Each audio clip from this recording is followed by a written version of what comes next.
Colin, take us home. What are your top 5 favorite games of all time? Here we go.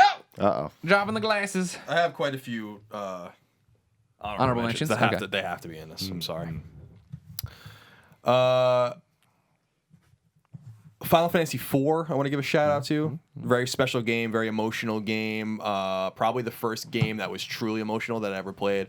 Memorable soundtrack, deep mechanics, very long game, just a fantastic game. Probably the first JRPG that came out in the United States that was superb.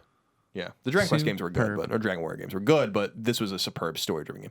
Final Fantasy Tactics, I want to give a shout out to. Extraordinary game, very extraordinary game. Do you mind real quick? Yeah. I forgot. We have to give a shout out to the patrons. Oh, damn. There you go. Thank you. everybody. Oh, yeah, we Thank did you for almost all of your God, you're support. so good at this, guy. You were very good at it. Well, that's one way of putting it. Well, I'm bad at it. That's one way of putting it, too. I want to give a shout out to Bioshock. The original Bioshock, I think, is an extraordinary game, an absolutely extraordinary game. Storytelling, ambience, atmosphere, the horror of that game, the water. Yes, of course, the water. Bioshock's a must-play game. I understand if someone doesn't want to play Tactics or Final Fantasy IV. Bioshock's a must-play game, I think.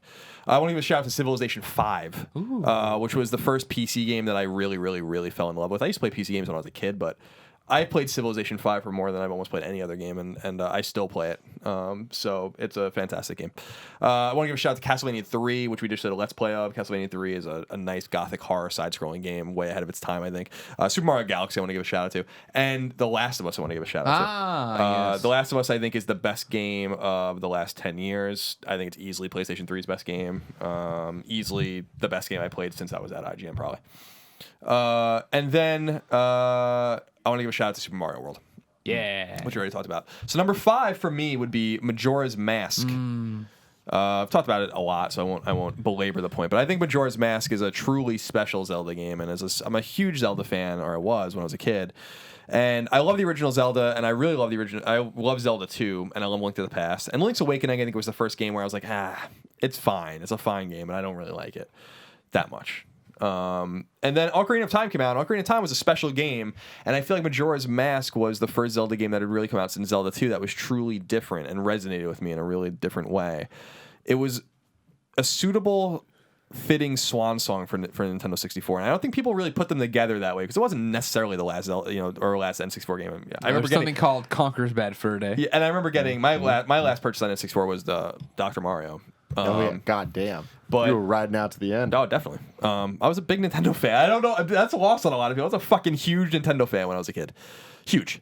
But Majora's Mask, the themes of Majora's Mask fit perfectly with the end of N64 and almost told a story about N64's own troubles in a weird kind of way, where it was just like imminent collapse of this platform and destruction and death and trying things over and over again and stuff like that. I felt like Majora's Mask is a special game, and there's a lot of revisionist history about how everyone loves Majora's Mask now. But those of us who were there at the time, remember that game was not popular with a lot of people that liked Ocarina of Time, even though it got great scores and did well. But I was always ride or die with that game. And Wind Waker. I thought those were both very special games that a lot of people gave shit to. Final Fantasy VI would be number 4 for me. With the exception of another game on this list, I think the best Japanese role-playing game of all time, perhaps the meatiest Japanese role-playing game of all time, too. Huge cast of characters, something like 20 characters you can play as. Mm-hmm. You don't have to find them all, which I think is even cooler. You can let characters die, like Shadow on the Floating Continent. Shadow, no! Which I think is really cool. So the game is split in half between the world of Balance and the world of Ruin. And in between, like the middle part is when there's a thing called the Floating Continent. Emperor Gestal and Kefka and all these things are doing all this magic with Magitech armor and espers, which are magical beings that they're like abusing basically and siphoning their magical energy out of. And they create this floating continent. And there's a point where Shadow, who's the ninja character in the game, he has a dog named Interceptor, and he has like a soft spot for one of the little girls that is like a little girl that's in your party who's like a mage. Well, she's an artist actually, but you can let him die. And that was one of the moments where like you have to get off the continent at a certain time, and then you have to wait for him to come. Like, so there's a timer, and you have to get off the continent, and it seems like the timer's running out. But if you wait, Shadow comes back, and if you don't let him come back, then he's dead. And that was one of the first times, and he's gone for the rest of the game. That was one of the first times where I was like, games have a deep ability to do very cool custom things with characters and with storytelling and with non-linearity. And that was another cool thing about Final Fantasy VI was there was an incredible amount of non-linearity. When you got Setzer's airship. Setzer is a gambler, and you meet him at the Opera House in a very famous scene, one of the most famous scenes in any Final Fantasy game, where Celis has to pretend that she's a woman named Maria who Setzer is in love with and is going to kidnap. He kidnaps Celis instead of Maria, and then like you get the airship, blah blah. And once you get the airship, you can go anywhere in the world, just like you can in Final Fantasy IV and other games. You start going back and realizing there's a little side quest and people to talk to and all this kind of weird shit. And then when you get to the world of Ruin, you start realizing that there's characters you can totally never run into at all, like Yumaro and Go-Go and stuff like that. So Final Fantasy VI is an extraordinary game, and it stands up to this day. And I haven't played it since it came out on Game Boy Advance when I was in college, but I know for a fact that game stands up. Like, there's no way nothing could ever happen where that game wouldn't stand up. And I'm almost glad that they didn't do that whole 3D weird fucking treatment to it that they did with Final Fantasy IV and Final Fantasy III, because it doesn't need it. Although I'd be interested to see what they can do with remaking that game. So everyone should go play Final Fantasy VI because it's fucking awesome. Number 3, Castlevania Symphony of the Night. Perfect fusion of arcadey side-scrolling gameplay and role-playing mechanics. We've talked a great deal about this game, so I'm not going to spend too much time on it. But Symphony of the Night was a game that no one expected, and if you think about it from the perspective of someone in 1997, that is not what Castlevania was. And I remember buying it without knowing anything about it. I remember I got my PS1 in August of 97. I got Final Fantasy VII in September, I think. Then Castlevania came out in October, and I played a game called Beyond the Beyond in between that, which was a fucking terrible role-playing game. We had it, I think. Yeah, we had a copy for the podcast. Yeah, we displayed it, and that game was fucking awful. Awful Japanese role-playing game. But I remember getting Castlevania, and I was a huge Castlevania fan growing up. I had, 1, 2, and 3 on NES, Super Castlevania 4, Bloodlines, and all these kinds of games. So I picked it up, and I'm like, oh, obviously I'm going to buy this. And I brought it home, and I'm like, what the fuck is this? Like, this is weird. But immediately I loved it. I was like, this is non-linear and this huge castle, and you're playing as Alucard, who's Dracula's, half-human son. And I don't know. That game took a lot of inspiration from Super Metroid, but I think was way more important than Super Metroid, and in my opinion, clearly better than Super Metroid. I don't like, that's one of the things that hangs me up with a lot of people, where I respect everyone's opinions and stuff, but that particular argument always got into my craw, because I'm like, I played both games extensively, and I don't get how you can come to any other conclusion. Sure. Super Metroid would be one of my honorable mentions. Still haven't played Symphony. You should play of the Night. Symphony of the Night and see what you think of it. You do it on your Vita. You could do it on your I Vita. know. It's one of the reasons I got my Vita. It's not taking anything away from Super Metroid. In terms of the way Super Metroid approached game development and game style and maps and all those kind of things, is extraordinarily important.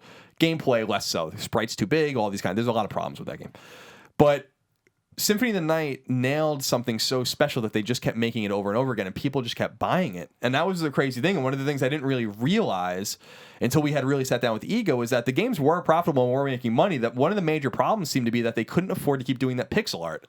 Like the beautiful stained glass windows and the castle vistas and these beautifully animated enemies with many frames of animations. Like it's very laborious, and they can't do it. That's why even Bloodstained, which is a Castlevania Symphony of the Night successor, is not pixel art, because it's too fucking expensive.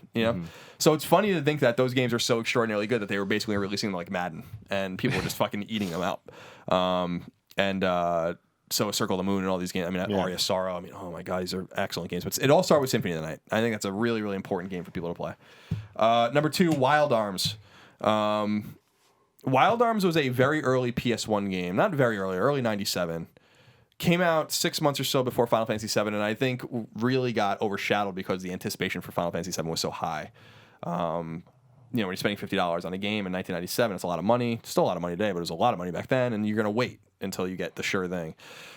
But Wild Arms is a very concentrated and cohesive and focused role-playing game, and I don't really think that there's anything quite like it with its story and especially revolving on Rudy, and I won't spoil it for anyone, but Rudy Rough Knight is the main character and is really a deep character. But even the people around him, Jack and Cecilia, Jack being kind of like a Indiana Jones type character, and Cecilia being like a mage, or basically his two companions, and Jack's rat or mouse called Handpan, who you use to solve puzzles. Mediavision made the game, and they've only made really Wild Arms games, and they still exist. And I feel like that's maybe the single most criminally underplayed and underrated game of all time. Wow. And I really wish that everyone would just go play it and see what's so special about it. It's very hard. It's one of those games where I remember when I played it, my brother was one that recommended it to me, and he's like, "You will not be able to beat this game without a strategy guide. You just have to get a strategy guide." And he was right. Like it's very obtuse in some ways, but it's the story and the music and that the intro, the animated intro, is one of the coolest intros ever in any game.